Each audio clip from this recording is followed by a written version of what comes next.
Hi, welcome to my channel. ఈరోజు అయితే ఓట్స్తోని దోశ ఏ విధంగా వేసుకోవాలని అంటే, ఓట్స్ని తీసుకొని వాటర్ వేసి ఒక్క 10 మినిట్స్ నానబెట్టుకోండి. నానబెట్టుకున్న తర్వాత దాన్ని చక్కగా పిండేసి తీసేసుకోవాలి. ఇందులోనే మనము క్యారెట్ కానీ మీకు ఆప్షన్ ఏమైతే వేసుకోవాలనుకుంటారో వెజిటేబుల్స్ కానీ ఏమైనా అవి అయితే వేసుకొని, నేనైతే ఆల్మండ్స్, ఉల్లిపాయలు, క్యారెట్, పచ్చిమిర్చి, జీలకర్ర వేసుకొని గ్రైండ్ చేసేస్తున్నాను.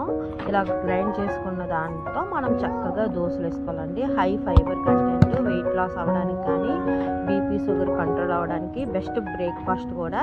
అంటే ఎప్పుడు ఉప్మాలనే కాకుండా ఇలా దోశలు కూడా వేసుకొని ట్రై చేస్తే కొంచెం టేస్ట్ ఉంది. దీంట్లో మీకు నా రెసిపీ నచ్చినట్లయితే ఒక లైక్ చేయండి, షేర్ చేయండి, సబ్స్క్రైబ్ చేయండి. థ్యాంక్ యూ అండి.